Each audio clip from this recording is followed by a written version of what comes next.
मेरे प्यारे भाइयों, जय हिंद। क्या हाल चाल है आप सभी के? उम्मीद करते हैं कि आप बहुत अच्छे होंगे। आप सभी का स्वागत है आपके अपने परिवार इंजीनियर्स ओशियन एकेडमी में। कैसा हमारा परिवार? उम्मीद करते हैं कि बहुत अच्छा होगा। और एमपी पीजीसीएल की पेपर में धूम मचाने के बाद अब आप लग गए होंगे पीजीसीएल के एग्जाम के प्रिपरेशन में। तो जो भी हमारे भाई पीजीसीएल के एग्जाम की प्रिपरेशन कर रहे हैं और अपने परीक्षा को अंतिम अंजाम देना चाहते हैं, तो आपके लिए मैं एक सेट लेकर के आया हूं। एक सेट नहीं बल्कि आपका 5 सेट आपका ये। इन 5 सेट को आप लगा करके जाएंगे और इन 5 सेटों को मैं एप्लीकेशंस में दे दूंगा। एप्लीकेशन का नाम है engineers ocean academy.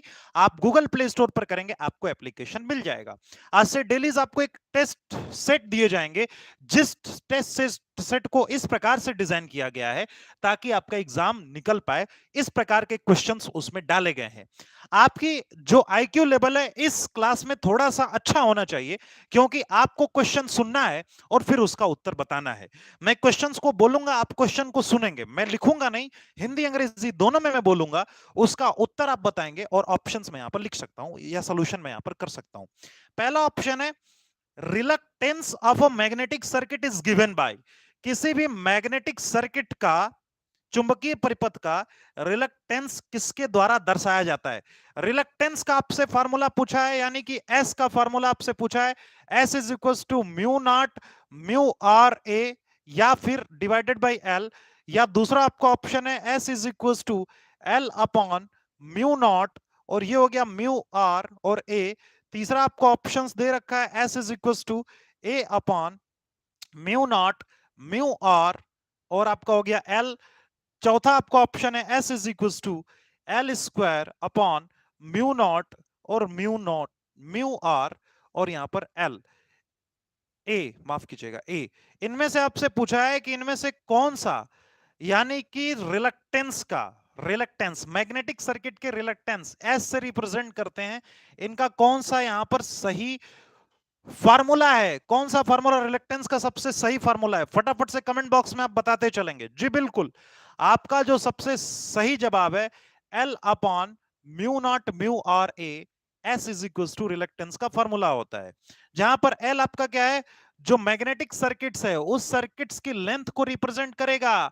Magnetic circuit की लेंथ आपकी एल हो गई, और म्यू नॉट आपका निर्वात की चुंबकशीलता, ठीक है, और म्यू आर आपके जो उसके रिस्पेक्ट में जो आपकी चुंबकशीलता होगी उसको दर्शाएगा। और एरिया आपका सोलेनोइड, यानी जो भी हमारा सोलेनोइड है उस सोलेनोइड का क्रॉस सेक्शनल एरिया हमारा क्या होगा? ए होगा। इससे रिप्रेजेंट करेंगे। पहला क्वेश्चन आपका यहां पर सही है।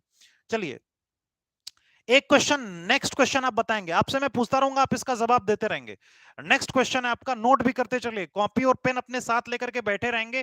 जितने भी क्वेश्चंस मैं डिस्कस कर रहा हूं उसको आप सुनते चलेंगे और बताते चलेंगे। अगला प्रश्न है, ध्यान से सुनिएगा, मैं 2 बार रिपीट करूंगा। अ combinational circuit is one, a combinational circuit is one in which the input depends on the. एक कॉम्बिनेशनल परिपथ वह होता है जिसपे निर्गत पर निर्भर करता है। किस पर निर्भर करता है, यह आपको बताना है।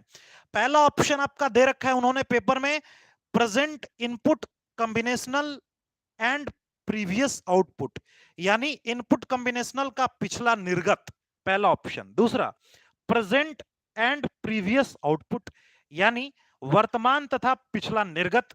तीसरा आपको ऑप्शंस दे रखा है मेरे भाइयों, input combination at that time, यानी उस समय पर इनपुट कॉम्बिनेशंस। चौथा ऑप्शन है present input combinations and the previous input combinations, यानी वर्तमान इनपुट कॉम्बिनेशन तथा पिछला इनपुट कॉम्बिनेशन। चारों ऑप्शन में से कौन सा ऑप्शन सही है? आपसे पूछा गया है कि कॉम्बिनेशनल सर्किट वह होती है जिनमें आउटपुट निर्भर करता है, डिपेंड करता है।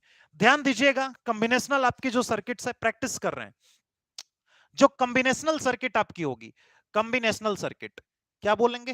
कॉम्बिनेशनल सर्किट की बारे में अगर हम बात करें तो इसकी जो प्रॉपर्टीज है, प्रॉपर्टी, इसकी प्रॉपर्टी को आप कैसे देख सकते हैं? तो इसकी प्रॉपर्टी को कुछ प्रॉपर्टी, प्रॉपर्टी, ठीक है, इसकी कई सारी प्रॉपर्टी। एक, ठीक है, इसका जो आउटपुट है ना, इसका जो आउटपुट होगा कॉम्बिनेशनल सर्किट का आउटपुट, वह आपका सिर्फ और सिर्फ जो प्रेजेंट इनपुट है उसी पे डिपेंड करेगा। डिपेंड्स ऑन, याद रखिएगा, depends on present input. On present यानी जो प्रेजेंट का इनपुट है, प्रेजेंट इनपुट, उसी पर ये डिपेंड करेगा। इस बात को नोट कर लीजिएगा, पहली बात। दूसरी बात हमारी क्या होगी, कॉम्बिनेशनल सर्किट से और क्या आपसे पूछेगा, जितनी चीजें पूछेगा सबको खंगाल लो। दूसरा बी पॉइंट आपसे पूछेगा, मेमोरी एलिमेंट्स और फीडबैक इसमें नहीं होता है। नो मेमोरी, इसमें कोई भी मेमोरी नहीं। No memory, no memory and no feedback, है ना। नो फीडबैक, फीडबैक माने समझ रहे हैं ना, फीडबैक सिस्टम भैया, फीडबैक देना, उसको चेक करना कि भैया वो अपना सही रिजल्ट दे पा रहा है कि नहीं है, तो वहां पर कोई फीडबैक नहीं होगा। डाटा स्टोरेज होगा नहीं जब मेमोरी होगी तो, no data storage, no data storage, इसमें कोई भी डाटा स्टोरेज नहीं होगा। जब मेमोरी नहीं है तो डाटा कहां का स्टोर, डी पॉइंट्स, ठीक है। हाँ, कॉम्बिनेशनल सर्किट का एग्जांपल क्या है, तो आप बताएंगे गेट्स जितने हैं, जितने लॉजिक गेट्स हैं, gates, decoder, decoder, encoder, encoder आपका हो गया। एनकोडर के बाद आपका क्या होगा मेरे भाई, मल्टीप्लेक्सर, मक्स, जिसको मल्टीप्लेक्सर कहते हैं, डी मक्स, डी मल्टीप्लेक्सर, ठीक है, डी मक्स। और क्या होगा, यह सभी एग्जांपल हैं किसके, कॉम्बिनेशनल लॉजिक सर्किट के। तो याद रखिए, जो इसका आउटपुट है वो डिपेंड ऑन प्रेजेंट इनपुट, जो प्रेजेंट का इनपुट होगा उसी पर डिपेंड करने वाला है और किसी पर डिपेंड नहीं करेगा। हाँ बिल्कुल, एडर एडर सब्ट्रैक्टर ये सब आपका हो गया। अगले क्वेश्चंस पर आते हैं। नेक्स्ट क्वेश्चन आपका है, नेक्स्ट क्वेश्चन है कि अ 4 पोल 50 हर्ट्ज, ध्यान से सुनिएगा क्या दिया है भैया। अगला क्वेश्चन फटाफट से प्रैक्टिस करते चलें, सारे क्वेश्चंस को नोट करते चलें, इसी से मिलते जुलते क्वेश्चंस आपके आने वाले हैं। अगर आपको किसी भी एग्जाम को क्वालिफाई करना है तो अपने दो सब्जेक्ट पर सबसे ज्यादा आज के समय में कमांड कर लीजिए, पावर सिस्टम और मशीन, कोई भी एग्जाम क्लियर होगा मेरे भाइयों। देखो एक क्वेश्चन आपका दे रखा है, इसका सॉल्यूशंस भी अपन करेंगे। दिया है कि 4 पोल है, 4 पोल की एक आपकी 50 हर्ट्ज 50 हर्ट्ज इंडक्शन मोटर दे रखा है, एक इंडक्शन मोटर है भैया, अच्छा बहुत बढ़िया, ठीक है। उसका जो स्लिप है, स्लिप आपको दे रखा है 0.5 स्लिप दे रखा है। अब रोटर इंड्यूस्ड वोल्टेज की वैल्यू आपसे पूछा है, rotor induced induced voltage frequency, voltage frequency आपसे पूछा है नेक्स्ट क्वेश्चन में, फ्रीक्वेंसी। ये तीसरा क्वेश्चन है आज के सेशन का, सेट में बहुत अच्छे अच्छे क्वेश्चन है, बता दो मेरे भाइयों।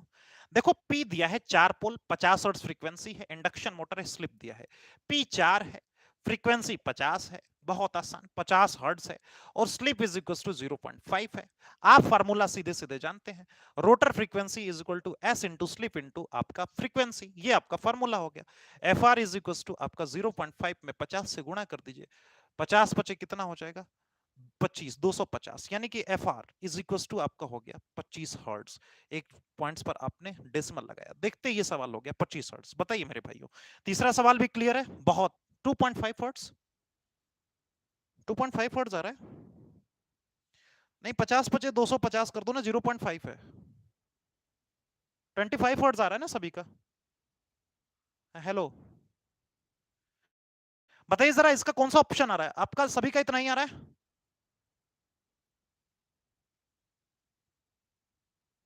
मेरा नाम गलत है एडमिट कार्ड में, एक बार जरा आप मुझे एडमिट कार्ड मुझे व्हाट्सअप कर देंगे। आशीष, यस, एक बार एडमिट कार्ड आप वापस कर देंगे, व्हाट्सअप कर देंगे मुझे, ठीक है, मैं उसको चेक कर लूंगा। ठीक है भाई, 25 हर्ट्ज आएगा आपका सभी का, इस क्वेश्चन के हिसाब से 25 हर्ट्ज आना चाहिए। आइए चौथे क्वेश्चन पर धड़ धड़ धड़ धड़ प्रैक्टिस करिए, बिल्कुल सुपर फास्ट स्पीड से आप सभी लोग। आ जाओ नेक्स्ट क्वेश्चन पे आ जाओ। नेक्स्ट क्वेश्चन आपसे ये कह रहा है कि एक ऑक्टल इक्विवेलेंट क्या होगा। आपसे पूछा है कि एक आपका डेसिमल दे रखा है, 177 आपका डेसिमल है, आपसे पूछा है कि इसका ऑक्टल इक्विवेलेंट क्या होगा। ये क्वेश्चन आपका चौथा बड़ा इंपॉर्टेंट है और आपको जानना चाहिए। ऑक्टल इक्विवेलेंट आपसे पूछा है, कॉपी पेन लेकर के बैठ के क्लास में आराम से आप करते चलेंगे। देखिए मेरे प्यारे भाइयों, अगर ऑक्टल करना है तो कुछ नहीं, जिसको ऑक्टल में बदलना है, अगर डेसिमल को ऑक्टल में बदलना है तो 177 ले लो और 8 से भाग दे दो। 8 से भाग दोगे कितनी बार, 22 बटे कितना हो जाएगा 176, एक बचा यहां पर, एक नोट कर लो, फिर 8 से भाग दो, 8 दूना 16 हो गया, 16 में 6 जोड़ा 22 हो गया, 16 6 22, फिर 8 से अब भाग देंगे नहीं जाएगा, 0 बार गया, इस 2 को 2 यहां पर रहने दो। अब नीचे से ऊपर तक लिख लो 2 6 1, यानी कि ये हो गया आपका 2 6 1। आप कहेंगे कि इसका जो ऑक्टल इक्विवेलेंट है 261, यहां पर 8 नीचे रेडिक्स लगा लीजिए। ऑक्टल इक्विवेलेंट्स अगर बदलना हो डेसिमल से ऑक्टल, तो आप सीधे सीधे यहां पर क्या कह लेंगे कि आप उसको 8 से भाग दीजिए और सीधे सीधे आपका यहां पर कन्वर्जन हो गया। अगले क्वेश्चंस पर आते हैं हम।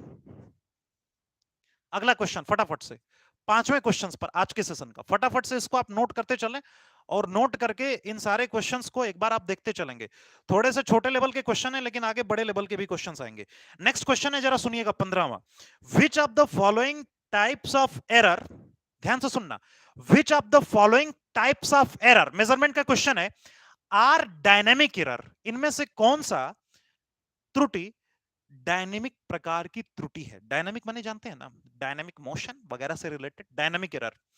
पहला क्वेश्चन, पहला option, instrument error caused due to slow response instrument, यानी उपकरण के स्लो रिस्पांस के कारण घटित उपयंत्र त्रुटि।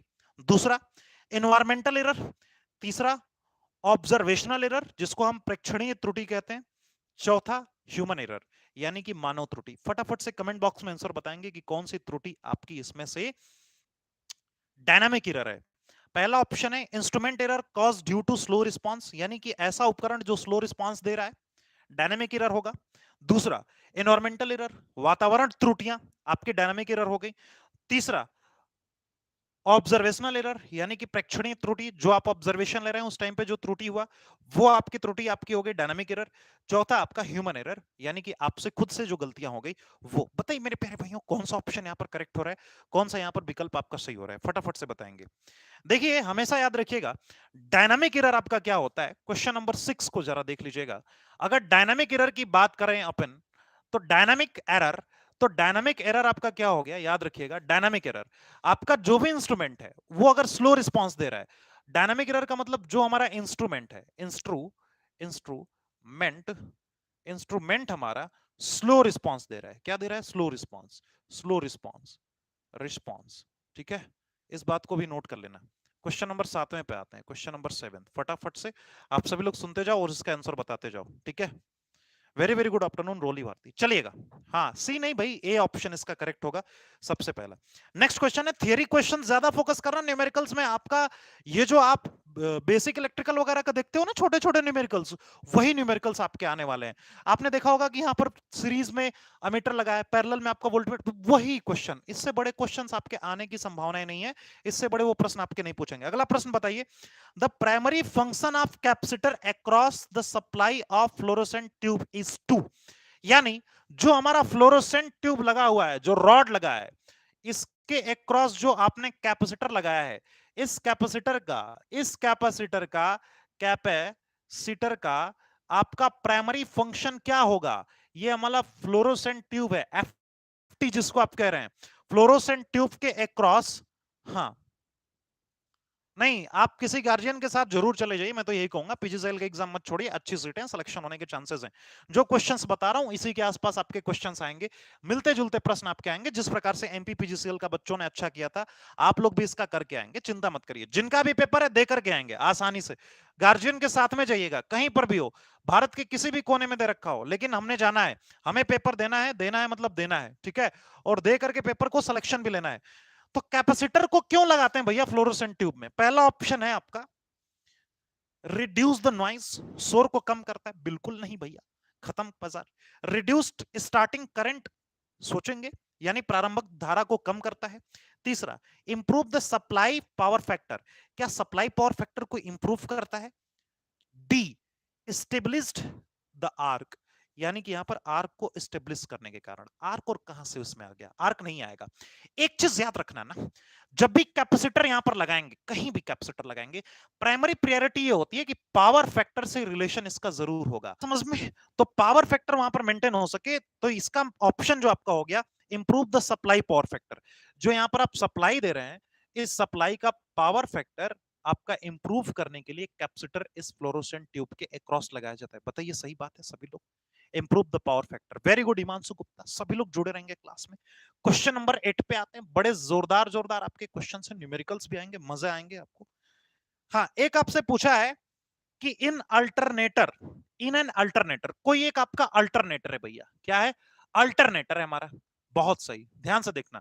अल्टरनेटर यानी सिंक्रोनस जनरेटर, बात एक ही हुई, ठीक है। नॉन टेक्निकल तैयार नहीं है, बिल्कुल देखो पेपर देने जाओ, अगर नॉन टेक्निकल तैयार नहीं है, जो इतने दिन में मैं करवाऊंगा, जो मैं आपको सेट दूंगा, आप एक बार सेट को देख के जाओ ना। आप हिम्मत नहीं हारो, हिम्मत आप लोग पहले हार लेते हो, ये गलत बात है। आप अगर ऑप्शन है, अगर आपके घर में कोई परिवार में है, तो आप उनको साथ में लेके जाइए।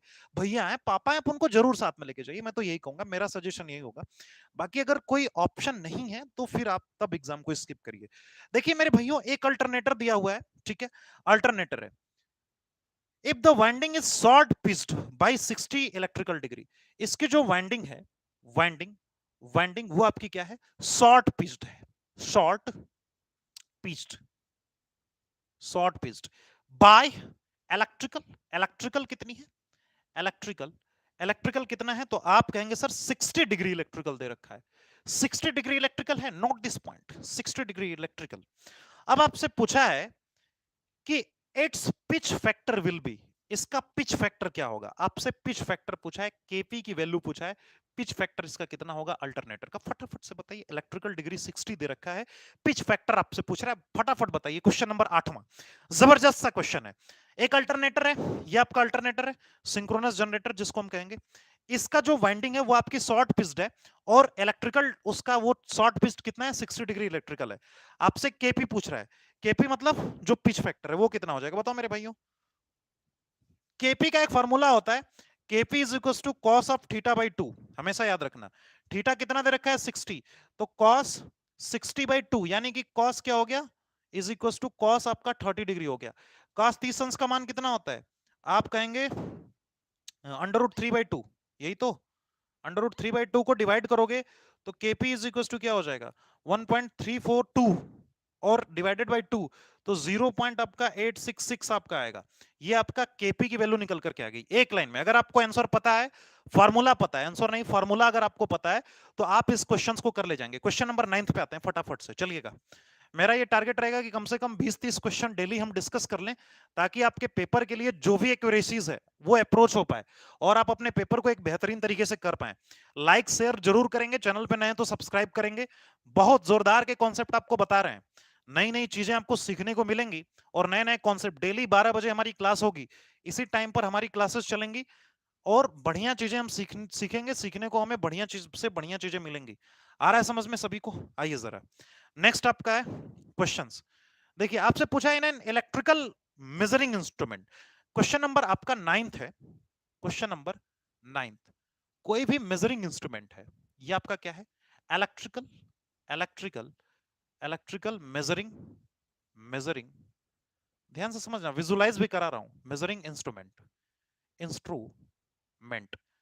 अगर कोई इलेक्ट्रिकल मेजरिंग इंस्ट्रूमेंट है, ध्यान से सुनिए, in an electrical measuring instrument comma the controlling torque is also known as, जो कंट्रोलिंग टॉर्क है पॉइंटर्स के, जो हमारे कंट्रोलिंग टॉर्क होंगे, कंट्रोलिंग टॉर्क, उसको और किस नाम से जाना जाता है। पहला है आपका डैंपिंग टॉर्क, दूसरा रिस्टोरिंग टॉर्क, तीसरा ऑपरेटिंग टॉर्क, चौथा डिफ्लेक्टिंग टॉर्क। चार ऑप्शन आपके पास है, किस नाम से जाना जाता है कंट्रोलिंग टॉर्क।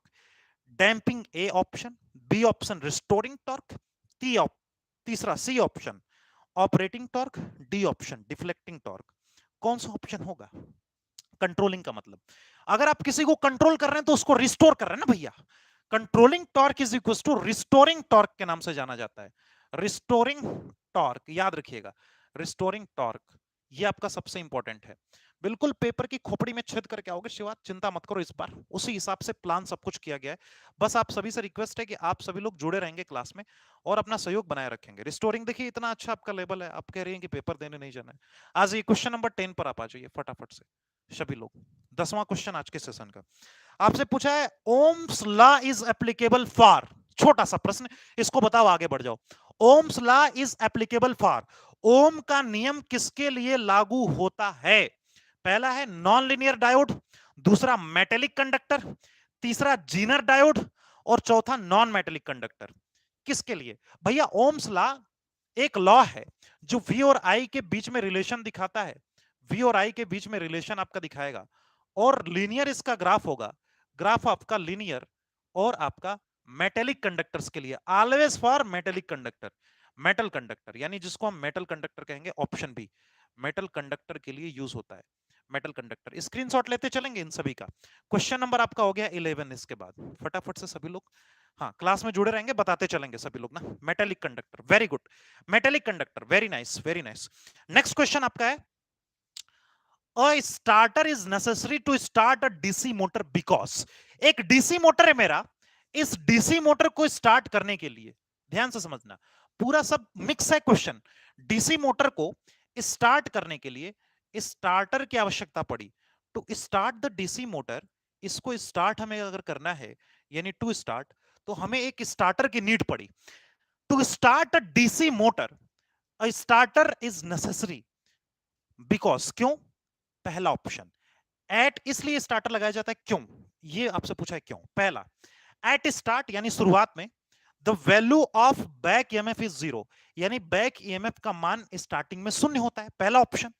दूसरा ऑप्शन आपके सामने है कि DC motor do not have starting torque, DC motor के पास स्टार्टिंग टॉर्क नहीं होता है, ये भी गलत बात है, फर्जी बात है, पहली दूसरी दोनों फर्जी बात है। तीसरी बात बोल रहा है, इनिशियली यानी शुरुआत में, there is a high starting torque, एक उच्च स्टार्टिंग टॉर्क होता है, कहां से आ जाएगा हाई स्टार्टिंग टॉर्क, कहां से आ जाएगा भैया इनिशियली? ये भी आपका बात हजम नहीं हो रहा है। नेक्स्ट, चौथा ऑप्शन है, it helps in restricting the initial high armature current that is present on account of starting back EMF being zero। इसमें बोल रहा है कि वह प्रारंभिक उच्च धारा रोकने में मदद करता है, स्टार्टर रोकने में मदद करता है प्रारंभिक उच्च धारा, जो कि स्टार्टिंग बैक ईएमएफ को शून्य करने के लिए उपस्थित होगा। बहुत शानदार, यही ऑप्शन आपका करेक्ट होगा। स्टार्टिंग में जो आपकी हाई करंट है, हाई करंट, क्योंकि आपको पता है कि जब मोटर आपका स्टार्ट होगा तो स्टार्टिंग में करंट आपकी बहुत ज्यादा लेगा, इस करंट को लिमिट करके और जो आपका बैक ईएमएफ है उसको भी लिमिट कर देगा। ठीक है, ये काम होता है स्टार्टर का। Option number D is the very correct option. Yes, very nice, आप सभी का बिल्कुल सही आंसर है। चलिए आगे आते हैं नेक्स्ट क्वेश्चन पे। ये आपका 11 हो गया, 12वें पे आते हैं। स्क्रीनशॉट आप ले लेंगे फटाफट से, ठीक है। चलिए डेली देरी नहीं करेंगे हम। The load characteristics of rolling mill, question number 12। The load characteristics of rolling mill, आपसे पूछ रहा है कि रोलिंग मिल का लोड कैरेक्टरिस्टिक्स है। सभी लोग प्रॉमिस करना कि रोज क्लास में आना, अगर पावर ग्रिड में सिलेक्शन लेना है तो डेली क्लास में आना है, आना पड़ेगा मेरे प्यारे भाइयों, आना पड़ेगा, आना पड़ेगा। जब मेहनत हम कर रहे हैं आप भी मेहनत करिए, कुछ हमारी मेहनत कुछ आपकी मेहनत रंग लाएगी। आपसे पूछा है क्वेश्चन नंबर 12, क्वेश्चन नंबर 12 ध्यान देना मेरे प्यारे भाइयों। क्या पूछ रहा है आपसे कि लोड कैरेक्टरिस्टिक्स, ये हमारी रोलिंग मिल है, क्या है? रोलिंग मिल है। रोलिंग मिल का लोड कैरेक्टरिस्टिक्स क्या होगा? लोड कैरेक्टरिस्टिक्स क्या होगा?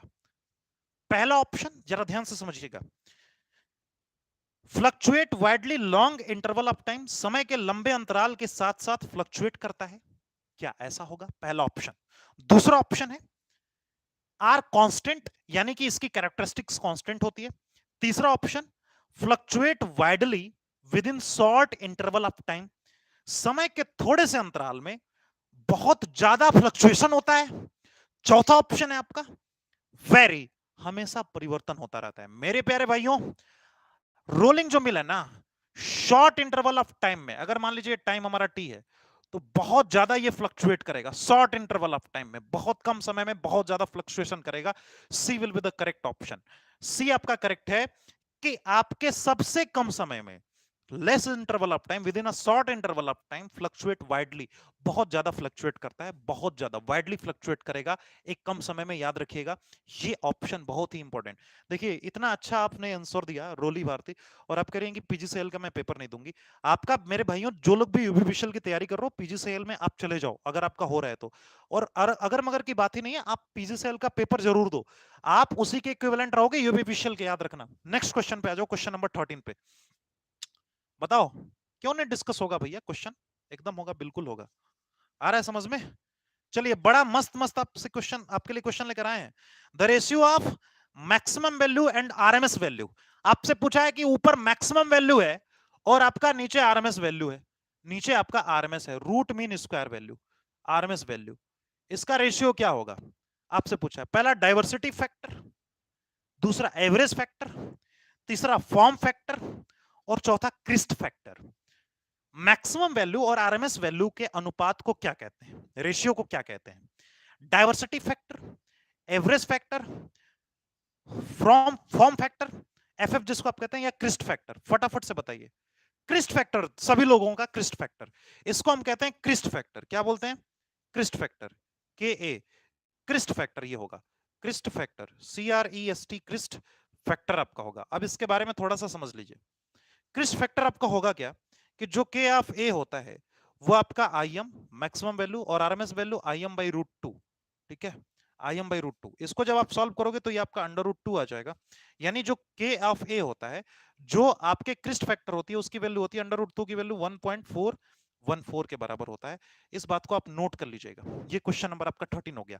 आइए क्वेश्चन नंबर 14 पे आते हैं। आसान टप सब कुछ क्वेश्चंस है, हम यहाँ पर जानबूझ के थियरीज रखे हैं।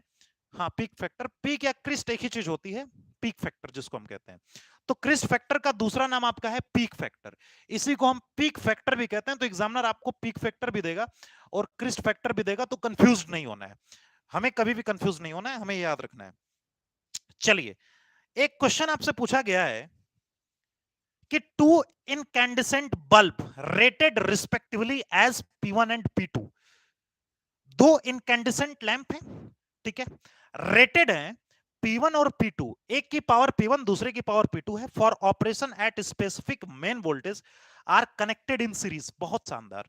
क्वेश्चन नंबर 14 है, दो बल्ब है भैया, दोनों बल्ब सीरीज में कनेक्टेड हैं, श्रेणी में जुड़े हुए हैं। अभी हमने ये देखा, दोनों की जो रेटिंग है P1 और P2 है, इसको मैंने P1 बोला, इसको मैंने P2 बोला। समझ रहे हैं ना मेरी बात? आपको समझ में आ रहा होगा, बहुत अच्छा।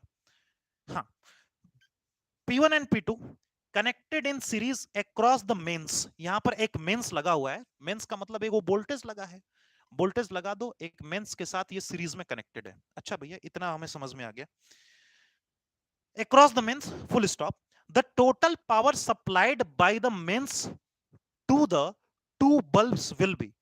यानी कि जो टोटल पावर सप्लाइड होगी इन दोनों बल्ब की शक्ति आपूर्ति के लिए, वो कितनी होगी? ए ऑप्शन आपसे दे दिया है, P इज इक्वल टू आपका हो गया √P1² plus P2²। A option है, टोटल पावर पूछ रहा है दोनों का। बी ऑप्शन दिया है P1 प्लस P2। बताओ, फटाफट से बताते चलना। सी ऑप्शंस दिया है √P1 इंटू P2, और डी ऑप्शंस दे रखा है, ये सब P का मान है P बराबर, ये टोटल जो पावर है P बराबर, डी ऑप्शंस आपका दे रखा है P बराबर P1 into P2 divided by P1 plus P2। कौन सा ऑप्शन यहाँ पर करेक्ट होगा ABCD में से? दो हैं, सीरीज में कनेक्टेड है, दोनों के पावर के बारे में आपसे पूछा है, बड़ा आसान सा सवाल है, फटाफट से बताइए सभी लोग। हाँ, कौन सा? डी ऑप्शन, अनुराधा डी, सभी लोग डी।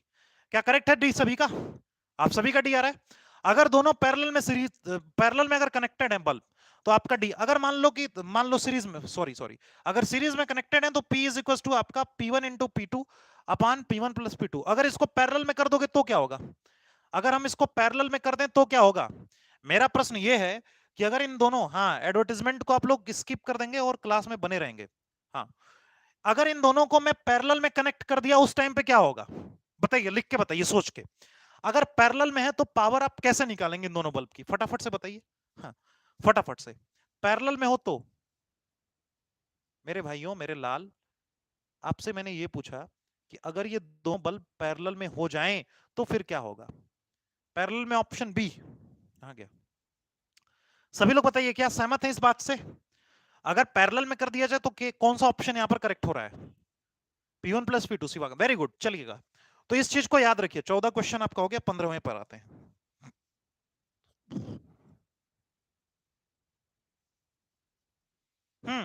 नेक्स्ट क्वेश्चन है, थियोरेटिकल बेस्ड है, theory based. Very good Ravindra.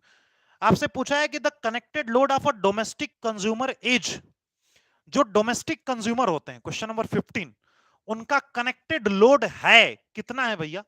Domestic consumers के कनेक्टेड लोड हैं, connected load of a domestic consumer. ये आपके डाटा बेस्ड क्वेश्चंस हैं, वैल्यू बेस्ड क्वेश्चंस हैं, इन सारे क्वेश्चंस को ध्यान में रखना है। क्या आपको डाटा याद है? ऑप्शन देंगे तो आप कर जाएंगे। क्वेश्चन नंबर 15, बहुत सही। आइए क्वेश्चन नंबर 15 पे आते हैं।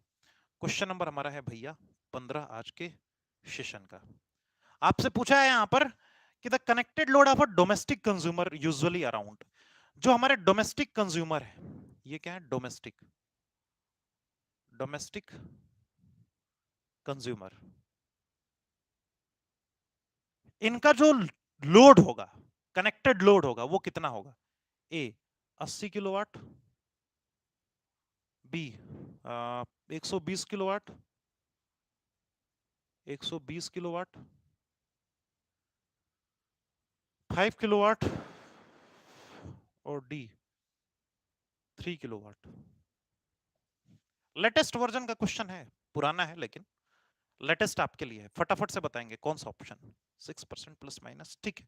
बताइए कौन सा ऑप्शन करेक्ट है यहाँ पर? डोमेस्टिक कंज्यूमर का कितना होना चाहिए भैया? 5 किलोवाट आपका होगा लोड, 5 किलोवाट। डोमेस्टिक कंज्यूमर के लिए लोड ऑफर आपका 5 किलोवाट किया जाता है, याद रखिएगा। क्वेश्चन नंबर 16 आगे आपसे पूछा है द अप्रोक्सीमेट टॉर्क एंगल, ठीक है, क्वेश्चन ध्यान से सुनना। The approximate torque angle corresponding to the pull out torque in a practical synchronous motor can be, आपसे पूछा है एक सिंक्रोनस मोटर है, थोड़ा सा कॉम्प्लिकेशन आपको हो सकता है। ये मोटर हमारा कौन सा है? सिंक्रोनस मोटर है, सिंक्रोनस मोटर है।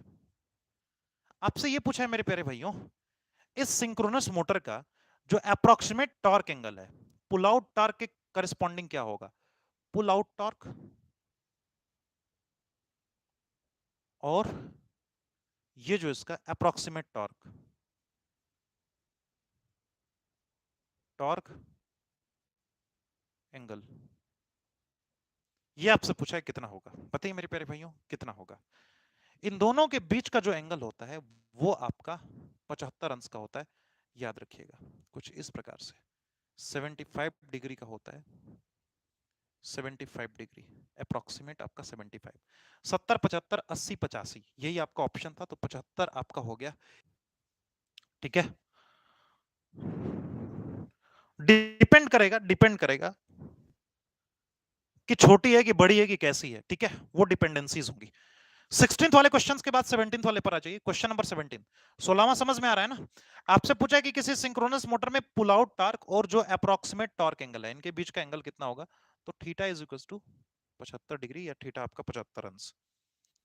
नेक्स्ट आपसे क्वेश्चन पूछा है कि what is the equivalent of 1 kilowatt hour, छोटा सा सवाल।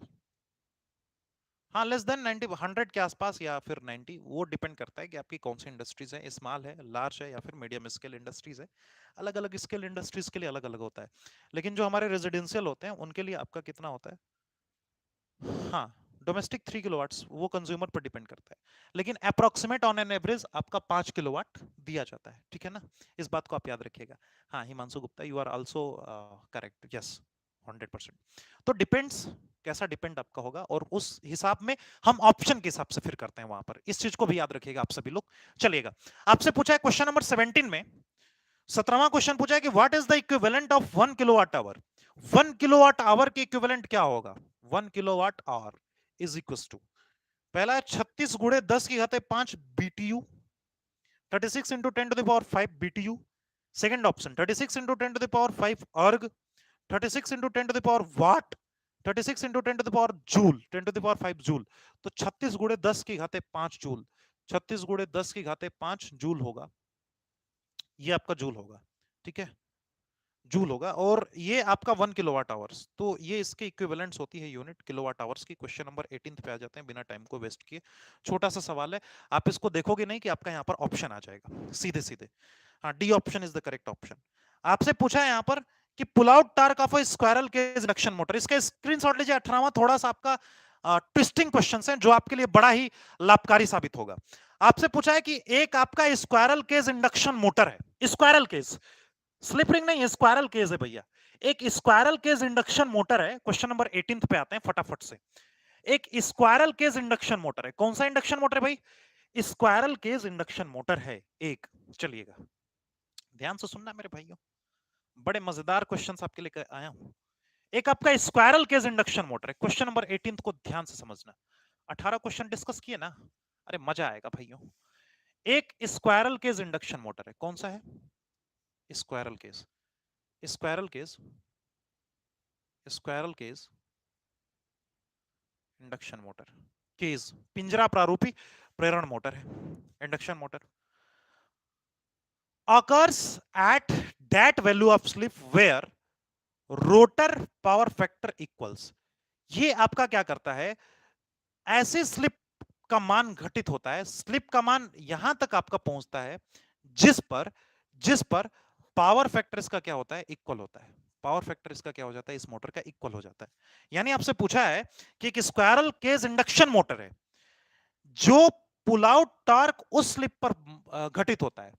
यानी कि जो पुल आउट टॉर्क है, इसका पुल आउट टॉर्क, ध्यान से समझिएगा, पुल आउट टॉर्क, उस मान पर पुल आउट टॉर्क इसका प्राप्त होता है जहां रोटर का शक्ति गुणक उसके स्लिप उस उसके बराबर होता है। कहने का मतलब यह है कि the pull out torque of a squirrel cage induction motor occurs at that value of slip where rotor power factor equals। जहां पर रोटर पावर फैक्टर इक्वल हो जाता है, उस स्लिप पर आपका pull out torque induction motor का occur होता है।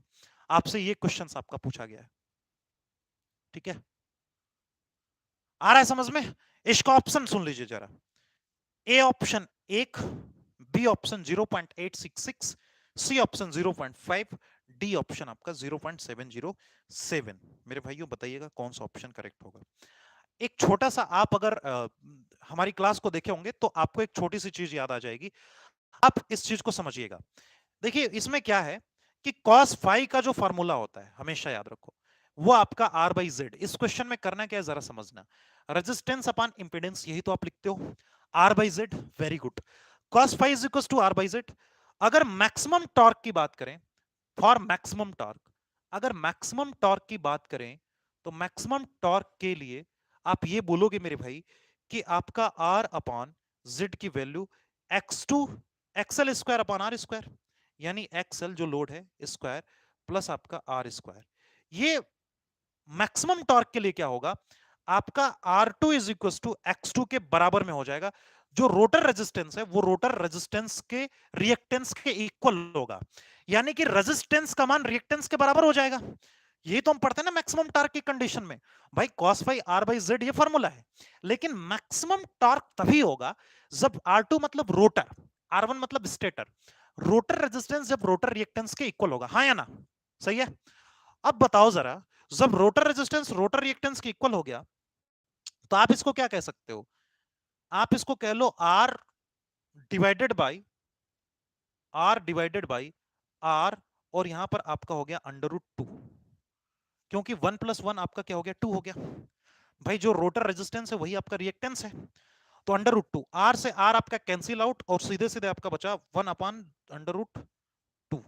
तो इसको जब आप डिवाइड करोगे 0.707 के आसपास आया कि नहीं आया? D will be the correct option, जो मैंने बताया था, डी ऑप्शन। तो इस वाले क्वेश्चंस का आपका डी ऑप्शन, सीधा सीधा आपको एक फार्मूला लगाना है। और मैक्सिमम टॉर्क की कंडीशंस में जब पुल आउट टॉर्क है तो that is the maximum condition for the torque. और पावर फैक्टर्स को के टर्म्स को भी आप यहां पर लेकर के चलेंगे कि किस पावर फैक्टर्स पर। तो cos फाई ये आपके टोटल cos फाई की वैल्यू है। तो cos फाई बेसिकली आपका पावर फैक्टर रिप्रेजेंट कर रहा है, वो 0.707 के इक्विवेलेंट होगा। Getting my point what I am saying? Okay, चलिए, आ रहा है समझ में? बताइए मेरे प्यारे भाइयों, आप लोग लाइक और सब्सक्राइब वगैरह नहीं करते हैं, लाइक शेयर सब्सक्राइब नहीं करते हैं। इतने अच्छे अच्छे क्वेश्चंस आपके लिए मैं लेकर आ रहा हूं और इतने अच्छे अच्छे क्वेश्चंस आपको करा रहा हूं। Please like share and subscribe my dear, ठीक है? डेली 12 बजे आना मत भूलना, समझ रहे हो ना? हाँ, क्वेश्चन धांसू लेकर के आया हूं तुम्हारे लिए। सिलेक्शन आपको चाहिए ना, आप कहते हो ना कि सिलेक्शन हमें चाहिए, तो सिलेक्शंस के लिए भैया ये क्वेश्चंस मैं लेकर के आया हूं। सभी लोग क्लास में बने रहेंगे, जबरदस्त क्वेश्चन है और जबरदस्त के कॉन्सेप्ट में बता रहा हूं।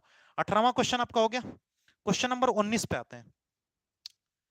आपसे पूछा है कि the slope of graphical representation of Ohm's law represent which of the following components. जो स्लोप है ओम्स लॉ का आई और बी के बीच का ग्राफ, इसको मिटा देते हैं। देखो एक छोटा सा सवाल है आपका, आप इसको देखोगे बता ले जाओगे। क्वेश्चन नंबर 19 पर देख लो। हम ये चाहते हैं कि कम से कम 19-20 क्वेश्चन धांसू करें, जिससे कि हमारा पूरा का पूरा सिलेबस कैप्चर हो पाए। और इसका फिर मैं आपको पीडीएफ वगैरह, और आप अटैच्ड रहें, इंजीनियर सोशियन एकेडमी आप लर्निंग ऐप डाउनलोड कर लें गूगल प्ले स्टोर से, आपको वहां पर सारी चीजें अवेलेबल करा दी जाएंगी। ठीक है, आइए जरा यहाँ पर देखते हैं फटाफट से।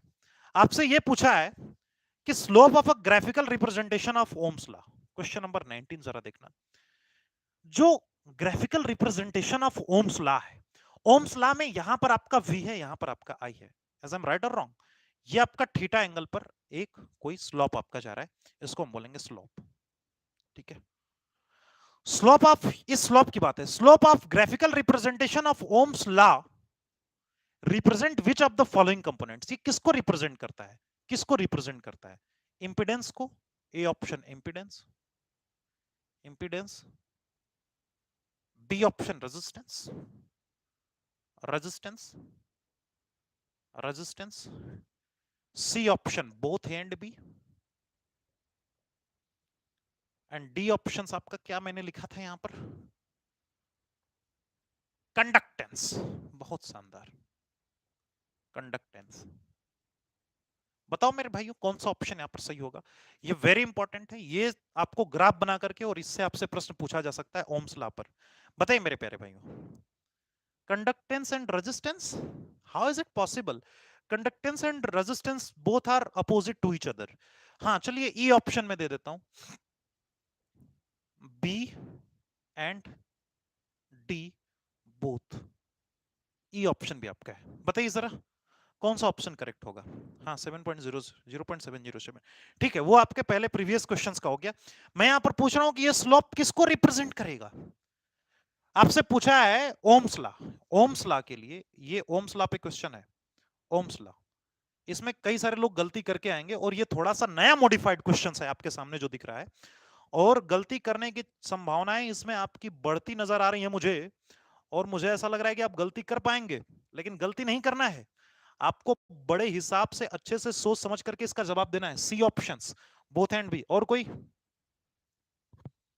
कोई मेरे भाइयों, और कोई एनीवन एनीवन एनीवन मेनीवन एनीवन? ठीक है, बताइए जरा, बताइए जरा सभी लोग। आर सी को, आर सी रेजिस्टेंस और कंडक्टेंस, कौन सा ऑप्शन? ई। ऑप्शंस बताइए सभी लोग, तभी हम आगे बढ़ेंगे इसका। जितने भी 11-12 लोग यहाँ पर हैं अटैच्ड, सभी लोग जितने भी लोग जुड़े हुए हैं, ऑप्शंस बताएंगे इसका कौन सा ऑप्शन सही होगा। सभी लोग शेयर कर दो, जिनसे शेयर कर सको दूर दूर तक शेयर कर दो। जो लोग फ्रीज हो चुके हैं ना, जो अपनी पढ़ाई को गलत डायरेक्शन में लेकर गए हैं, उनके लिए सारे क्वेश्चन है ऑब्जेक्टिव क्वेश्चन। आप कहते हो कि नहीं कराते हो ऑब्जेक्टिव, ये ऑब्जेक्टिव क्वेश्चन ही है मेरे भाइयों। बताइए जरा मेरे भाइयों कौन सा ऑप्शन यहाँ पर करेक्ट होने वाला है आपका?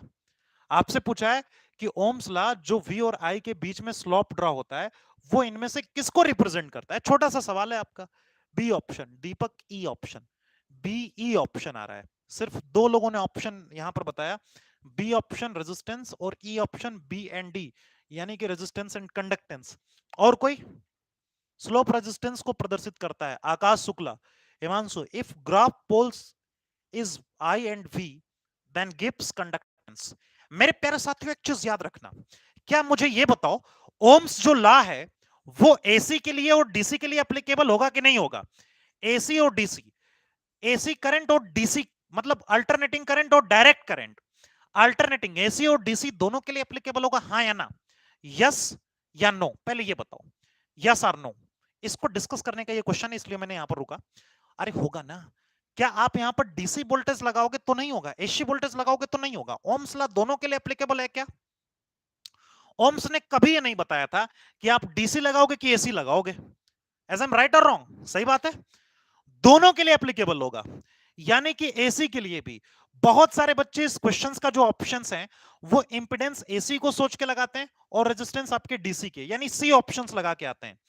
ओम्स लॉ तीन चीजों के बीच में रिलेशन बताता है, voltage, current and resistance. Never be confused my dear. तो ऑलवेज बी ऑप्शन रेजिस्टेंस आपका होगा। यहां पर आपको कंफ्यूज करने के लिए ऑप्शंस दिया है कि आप यहां पर कंडक्टेंस, क्या इंपेडेंस में सिर्फ आपका रेजिस्टेंस होता है? नहीं मेरे भाई, इंपेडेंस में रेजिस्टेंस और इंडक्टिव रिएक्टेंस, उस कॉइल्स का कैपेसिटिव रिएक्टेंस, इंडक्टिव रिएक्टेंस, ये दोनों चीजें आपकी ऐड होंगी। अगर आपकी इंडक्टिव सर्किट है तो इंडक्टिव रिएक्टेंस, कैपेसिटिव है तो कैपेसिटिव रिएक्टेंस। एम राइट और रॉन्ग? तो ये आप हमेशा याद रखो, पॉइंट साफ है कि इनके बीच का ये आपका आर होगा भैया, ये आई हो गया, वी हो गया, तो इसके बीच का आर होगा। बात खत्म। आ रहा है समझ में? बात खत्म। आ रहा है समझ में ना? दोनों के लिए फर्क नहीं पड़ता है कि आपने एसी लगाया कि डीसी लगाया, लेकिन बच्चे एसी के चक्कर में ऑप्शन नंबर ए पर ज्यादा जाते हैं कि एसी माने इंपिडेंस, जो डीसी में रेजिस्टेंस होगा वो एसी में इंपिडेंस होगा। लेकिन एसी में जो इंपिडेंस है भैया, वो इंपिडेंस आपका क्या है? रेजिस्टेंस तो है ही, उसके साथ आपका कुछ और टर्म जुड़ा हुआ है। Always remember this points. Next question, question number 20 पे आते हैं। तो इसका ऑप्शन बी आपका करेक्ट हो गया, पता है ना? ये बी ऑप्शंस हमेशा याद रखना, इंपॉर्टेंट। कॉन्सेप्ट से कभी भी समझौता नहीं, बाकी क्वेश्चन के साथ समझौता कर लेना, कभी भी फेल नहीं होगे, हमेशा आप आगे जाओगे। ठीक है, नेक्स्ट क्वेश्चन बताना जरा। In the circuit equivalent resistance across AB will be. AB के अक्रॉस आपको इक्विवेलेंट रेजिस्टेंस बताना है। एक सर्किट है, यहां पर ए मैंने बनाया, ये 3 ओम का एक रेजिस्टेंस है। ठीक है, बहुत सुपर सुपर क्वेश्चन, अभी आप आज के छोटे छोटे क्वेश्चन हैं, डेली में सुपर क्वेश्चन लेकर के आऊंगा। ये 7 ओम का रेजिस्टेंस हो गया, और यहाँ पर एक 10 ओम का रेजिस्टेंस है। ठीक है, ये आपका 10 ओम का रेजिस्टेंस हो गया, इसको मैं बोलूंगा 10 ओम, और यहाँ पर आपका हो गया 5 ओम का रेजिस्टेंस। ठीक है भाइयों, ये आपका 5 ओम का रेजिस्टेंस हो गया, और यहाँ पर आपका हो गया 10 ओम का रेजिस्टेंस। 7 3 10, 5 10 15, बताओ ये पॉइंट ए था और ये पॉइंट आपका बी था। Equivalent resistance across A B आपसे पूछा है कि ए बी के अक्रॉस कितना इक्विवेलेंट रेजिस्टेंस होगा। बिना बिना सॉल्व किए, बिना हल किए बताओ फटाफट से। छोटा सा सवाल है, बहुत छोटा सा सवाल है, समझ रहे हो ना? हाँ, छोटा सा सवाल, इससे छोटा सवाल आपका कुछ हो ही नहीं सकता है। फटाफट से आप सभी लोग बताएंगे। एबी के इक्विवेलेंट रेजिस्टेंस आपका कितना हो जाएगा मेरे भाई? अरे इतना टाइम, अरे अब तक तो आप बता देना चाहिए था आपको। इतना टाइम नहीं लगता है, फटाफट से बता दो मेरे भाइयों। लाइक शेयर और सब्सक्राइब आप करते रहेंगे मेरे भाइयों, बस इतना आप याद रखिएगा। आपको सारे कॉन्सेप्ट, सारे कंटेंट में अवेलेबल करा रहा हूं, जो आपके पेपर में आने वाले हैं उन सारे सेट को मैं लेकर के आया हूं। ठीक है, फटाफट से बताइए। 20वां क्वेश्चन है आपका, तड़ तबड़तड़ हम लोग क्वेश्चन प्रैक्टिस कर रहे हैं। 6 आ गया, कितना आ रहा है भाई? ऑप्शन दे रहा हूं, 5 10 1 और 15। ए ऑप्शन है 5 ओम, बी ऑप्शन 10 ओम, 6 ऑप्शन ही नहीं है यार, एक बार ट्राई करना फिर से। सी ऑप्शन आपका दे रखा है 1 ओम, और डी ऑप्शन दे रखा है 15 ओम। ठीक है, ये आपके ऑप्शन हैं, फटाफट से बताइए। अरे भैया ये हो गए सीरीज में, इन ये हो गए सीरीज में, और ये आपके हो गए सीरीज में। इन सीरीज का, ये सीरीज सीरीज सीरीज, ये तीनों आपके पैरेलल में हो गए, तीनों का पैरेलल कॉम्बिनेशन। 7 3 10 10, 10 5 15, यानी 10 पैरेलल टू 10 पैरेलल टू 15। 10 10 का पैरेलल कितना हो गया? 5। 5 15 का पैरेलल निकाल लो। 5 15 का पैरेलल कितना हो जाएगा? 15 75, 15 5 20, 20 5 25। कौन सा कितना आ गया आपका? 5। 10 10 का आपका 5 आ गया, और 5 और 10 15, 10 5 15, ये आपका 10 ही है ना? हाँ 10 5 15, ठीक है। 5 कितना आ रहा है सभी का? ऑप्शंस बताओ यार।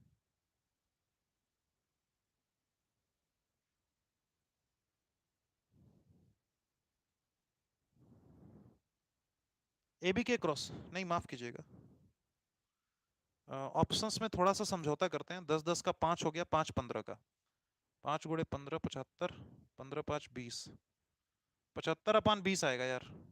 ई ऑप्शन कर लो, 75 अपान 20। ठीक है, ये ओम में आएगा। ए बी के एक क्रॉस अगर आप निकालोगे तो, अगर बी पॉइंट्स को यहां पर कर लोगे तब आपका 5 आएगा। ठीक है, हाँ बी पॉइंट्स को यहां पर कर लोगे तब आपका 5 आएगा। 3.75 आ रहा है ना? हाँ 3.75, 3.75, वेरी गुड, 3.75 ही आएगा। 20 3 60, ये ई ऑप्शंस भी आप यहाँ पर इंक्लूड कर लेंगे, ये आपका छूट रहा था। लेकिन प्रोसेस आप समझ लीजिए, अगर यहाँ पर आपका बी पॉइंट्स यहाँ से हटा करके यहाँ पर कर दिया, तब आपका ऑप्शन यहाँ पर 5 आएगा। समझ रहे हो? ये 7 3 10 10 10 का पैरेलल 5, और यहाँ पर आपका हो गया 5 और 5 10 हो गया, 10 10 का पैरेलल आपका कितना आ गया? 5 आ गया। तब इस कंडीशंस में आपका क्या आएगा? ये ऑप्शन सही होगा। यहाँ पर ई आपका होगा 75 बटे में 20 हो। ठीक है, हाँ ये आपके 20 क्वेश्चंस हो गए भैया। बताइए कैसा डिस्कशन लगा आपको सभी लोगों को? आ रहा है समझ में क्वेश्चंस? कॉन्सेप्ट समझ में आ रहा है ना आपको? कॉन्सेप्ट को समझो यार, कॉन्सेप्ट को समझ करके करोगे तो बहुत आगे निकल जाओगे। आगे कराएं एक आध और? हाँ चलो आगे बताओ, एक क्वेश्चन बताओ। थियोरेटिकल भी क्वेश्चंस हैं, न्यूमेरिकल्स भी हैं, सारे मैं लेकर के आया हूं ताकि सबको तुम कर लो। थेवेनिन नॉर्टन सुपरपोजिशन, फलाना ढिमकाना, ये सब अब मिक्स प्रैक्टिस करो, और अपने नोट्स को रिवाइज करो। जितना मैंने पढ़ाया उस सारे नोट्स को थियरली रिवाइज करो। पीजीसीएल में हर हालत में सिलेक्शन आपका होना चाहिए। ठीक है, getting my point what I am saying?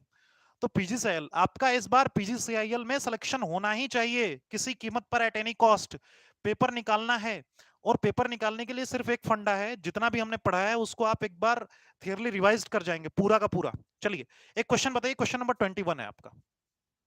कैसे कोई कहता है कि इतने कम क्वेश्चंस करा देते हैं घंटे के क्लासेस में? देखो हमारे पास डिजिटल बोर्ड हो तो अभी तक हम 50 क्वेश्चंस आपको करा देते फटाफट से। ये होता है तरीका। आगे देखिएगा, यहां पर एक क्वेश्चन है, which gas can be filled in GLS lamp. एक जीएलएस लैंप है, इस जीएलएस लैंप में कौन सा है, ये आपका यूटिलाइजेशन का क्वेश्चन है। जीएलएस लैंप में कौन सी गैस फिल्ड की जाती है? यहां पर गैस का नाम बताना है, कौन सी गैस यहां पर फिल्ड की जाती है। ऑप्शन है आपका पहला neon, oxygen, any inert gas, carbon dioxide. आपका ऑप्शन है पहला नियॉन, एक्सी, नियॉन, एक्सी N O N, neon. B oxygen, oxygen जो भर देगा वो इंजीनियर बन जाएगा, ऑक्सीजन, ऑक्सीजन। शी आपका है any inert gas, any inert gas. और डी ऑप्शन इन्होंने दे रखा है भैया ने, कार्बन डाइऑक्साइड, CO2। बताइए भैया, जीएलएस लैंप की बात है, इनमें से कौन सी गैस भरी जाएगी, सबसे बढ़िया गैस रहेगी? बताइए बताइए कौन सा ऑप्शन है? आर्गन। सभी लोग सहमत हैं इनकी बातों से?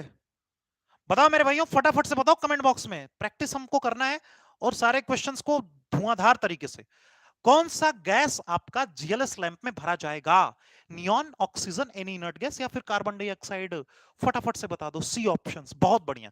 अरे भाई, हे नानी आराम कर जिंदा रहेगी, हे नानी हीलियम, हे नानी जिनॉन, आराम कर, आराम कर क्रिप्टॉन, जिंदा एक्सन, नियॉन, हे नानी आराम कर जिंदा रहेगी, और आपका ऑग्निशियम।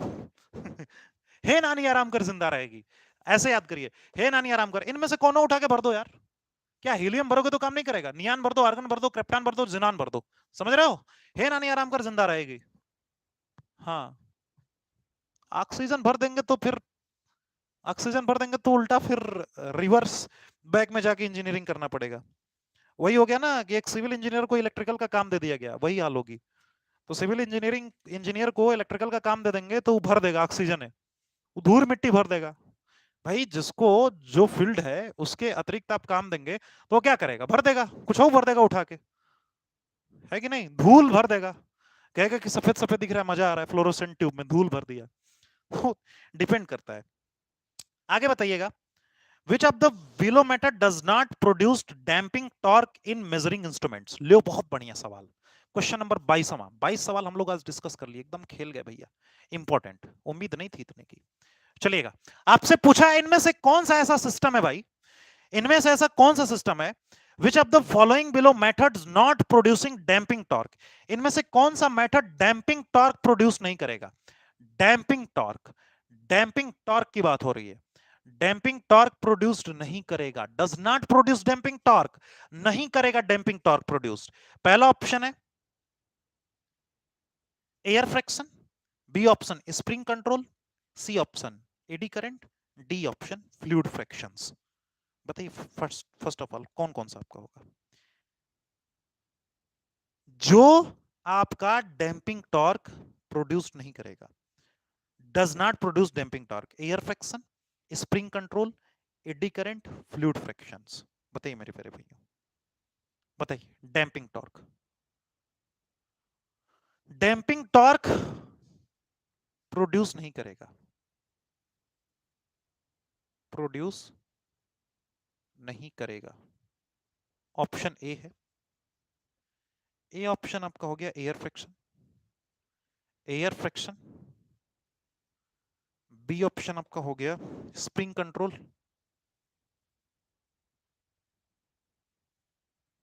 सी ऑप्शन आपका हो गया एडी करंट, एडी करंट, और डी ऑप्शन आपका हो गया फ्लूइड फ्रिक्शन, फ्लूइड फ्रिक्शन। बताओ मेरे भाइयों कौन सा डैम्पिंग टॉर्क प्रोड्यूस नहीं करेगा, ये आपसे पूछा है। बी ऑप्शंस स्प्रिंग कंट्रोल, हाँ ये सभी आपके डैम्पिंग टॉर्क प्रोड्यूस करेंगे।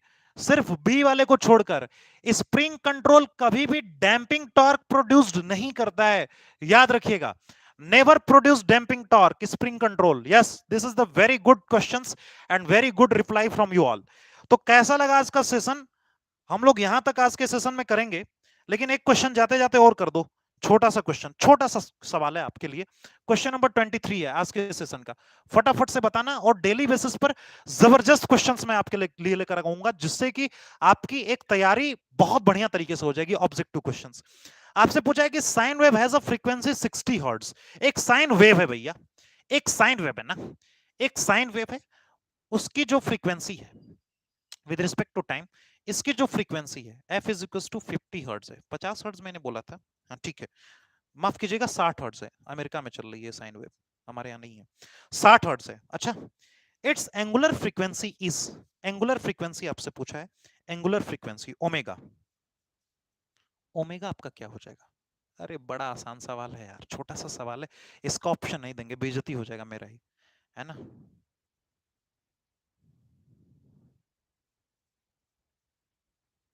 हाँ, तो does not produce damping torque पूछा है ना, कि इनमें से कौन सा डैम्पिंग टॉर्क प्रोड्यूस्ड नहीं करेगा। हाँ, नहीं आपसे पूछा है, तो नहीं के लिए आपका स्प्रिंग हो जाएगा, बाकी नहीं करेगा, डैम्पिंग टॉर्क प्रोड्यूस नहीं करेगा। डैम्पिंग कहां प्रोड्यूस करता है स्प्रिंग? स्प्रिंग कहां डैम्पिंग टॉर्क प्रोड्यूस करता है, आपने देखा है ना। हाँ, हाँ बताइए।